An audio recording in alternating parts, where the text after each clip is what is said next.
Going to give us an introduction to the Haftorah for today. Chag Sameach, Shana Tova lekulchem. And anyone who knows me knows that I have complained often from the pulpit that not sufficient attention is paid to the Haftarah in favor of the weekly Parsha. Today's kind of an exception because we have one of the most gorgeous readings, Genesis 22, which you've just heard. So it doesn't really pertain to today's reading. But in general, my daughter Dina had for her bat mitzvah the reading about leprosy, and that was not exactly inspiring, even though she made a great deal of the Parsha, as much as she could for that. In any case, let's remember that the Haftarah is from the prophetic corpus instead of from the biblical narrator, and it often is the voice of social justice and human rights, and we should not ignore it. Our Haftarah today is from Jeremiah 31, verses 2 to 20, part of the oracles of consolation that culminate at this time of the year. And remember that Jeremiah had counseled his people passive acceptance and non-resistance to the Neo-Babylonian invasion that culminated with the destruction of the Jerusalem temple in 586 and the exile of a good portion of the people to Mesopotamia. That is when Nebuchadnezzar came and destroyed the holy city. In this he prefigures and presages Flavius Josephus, and I might say the people of Cephas, where we've excavated many decades, who took similar positions and enjoyed the fruits of a pragmatic political position. None of these people, nor Jeremiah, was truly a pacifist, but they were simply realists and pragmatists seeking a solution to a great challenge, wanting to spare the holy city of Jerusalem and many lives.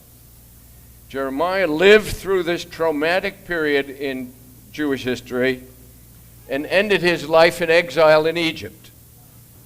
Josephus ended his life in Rome writing history, and without him we would know little to nothing about the first century of the Common Era. But for today, let us focus on the words of the Haftarah, written sometime, we're not exactly sure, during these fateful years in exquisite and elegant poetic form. The English Torah translation hardly does justice to the Hebrew. Sorry to make that criticism, but the Hebrew is just gorgeous, and I wish you all could really join in it. The beginning of the Haftarah alludes to the exodus from Egypt. I quote from verse 2.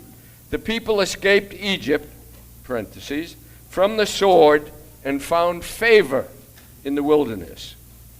And God proclaims his enduring love for his people, here called Ephraim, also called firstborn and dear son, in verses 9 and 20.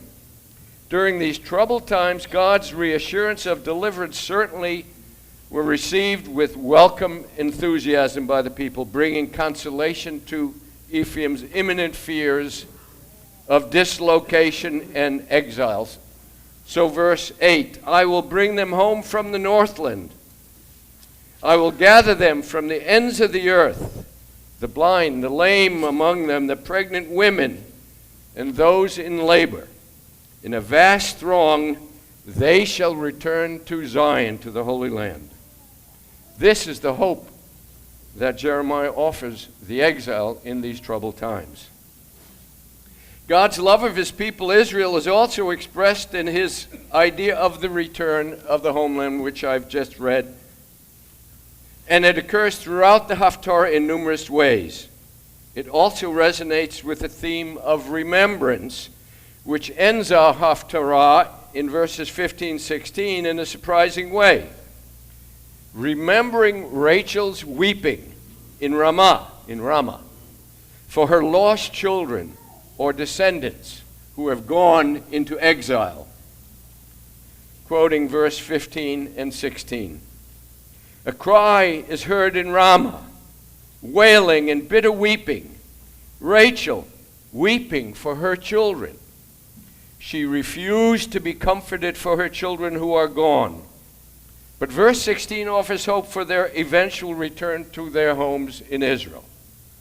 Verse 16, they shall return from the enemy's land, and there is hope for your future, declares the Lord.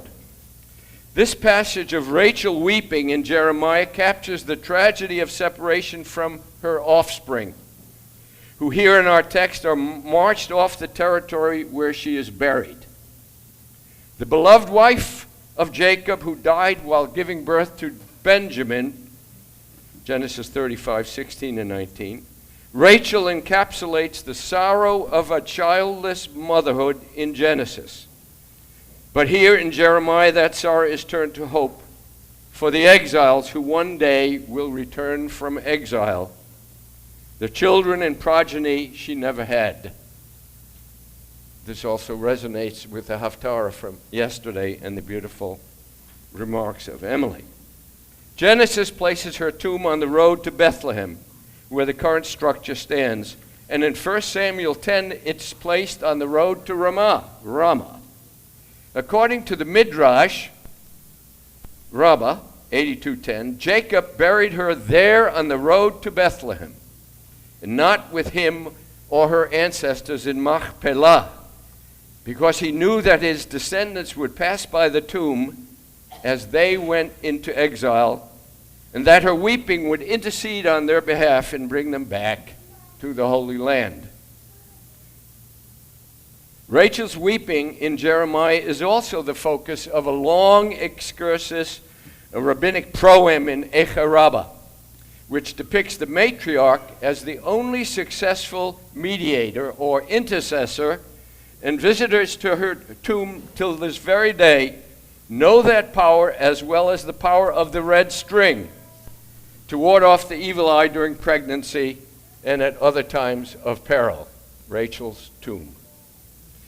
I don't always agree with Rashi about biblical exegesis, but he explains why this portion, this Haftarah of Jeremiah, was chosen on the second day of Rosh Hashanah, this holy day. But it is a compelling explanation. Some rabbis may have chosen the Haftarah because they knew of Echa Rabbah, where Jeremiah awakens the patriarchs and Moses to plead with God to have mercy on Israel when they fail.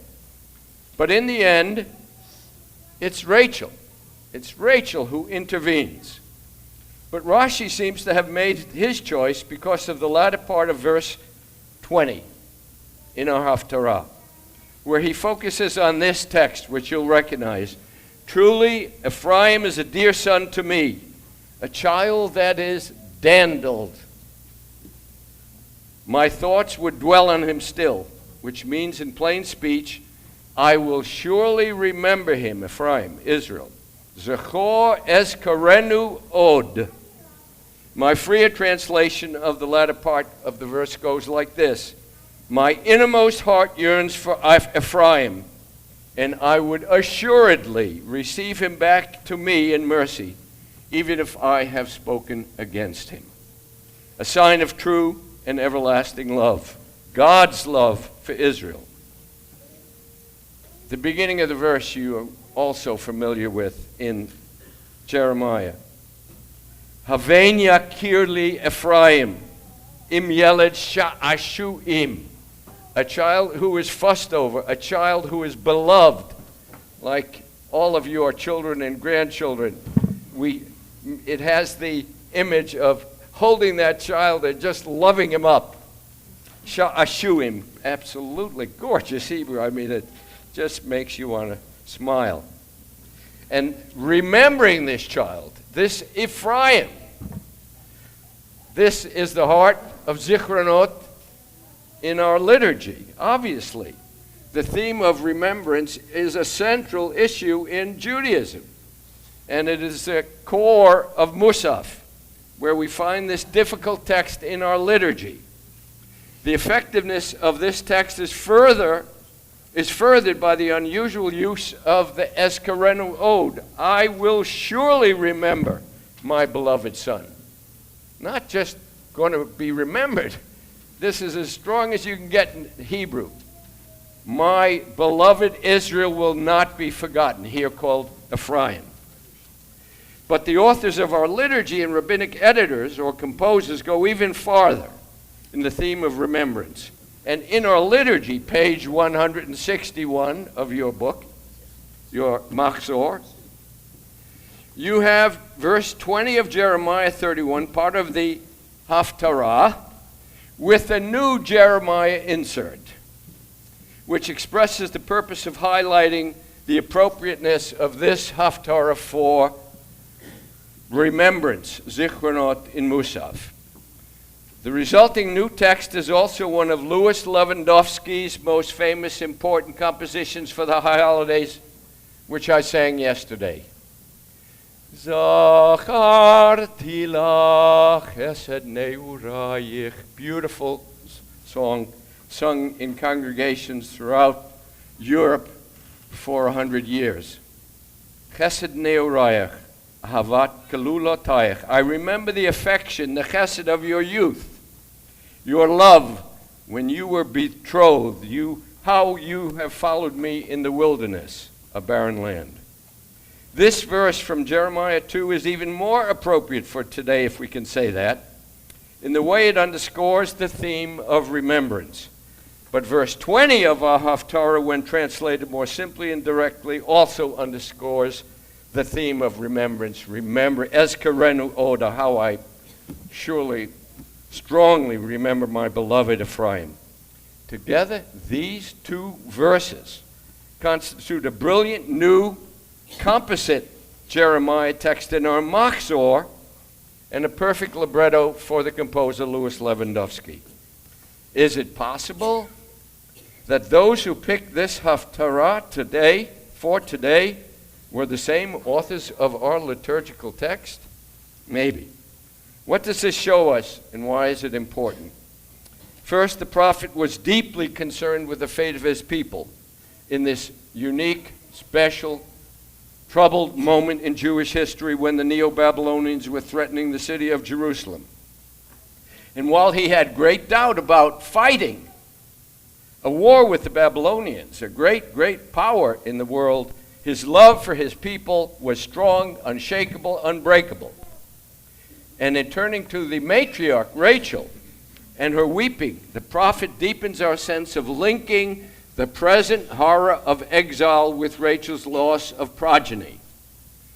Though verse 16 offers hope for return, the theme of the Exodus has also sustained the prophet and formed his words of consolation, as does his love song for remembering Ephraim. Ironically, Jeremiah dies in exile in Egypt. By singling out Rachel and her childlessness, we are called on to remember her plight, her subsequent role as a symbol of hope for the exiles. And in many ways, our liturgy in Zichronot, Zacharti lach, does the same when it combines two verses of Jeremiah and is able to transcend and go beyond Jeremiah's words in today's Haftarah by pasting two verses in a new and memorable way and by adding this verse from Ezekiel. I will remember the covenant I make with you in your youth, quoting Jeremiah, and will establish it forever between these two verses. What our Haftarah doesn't do in a direct way, our Musaf service does perfectly. Did the sages know their Bible? Boy, they sure did. Did Jeremiah remember Rachel's plight and bring her back to life to offer hope to the exiles?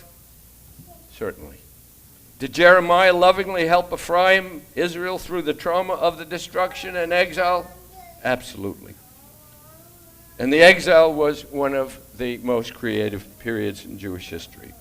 Hopefully, these poetic words of love and remembrance still inspire us as we recite them today on Rosh Hashanah and soon again in the Musaf service in the middle of Zichronot, where the prophet's words from Jeremiah and this Haftorah are said again. Let us remember then, as Jews, as we are wont to do, that we should never, ever forget. Yasher Koach to Eric, and we're now going to recite the Haftarah.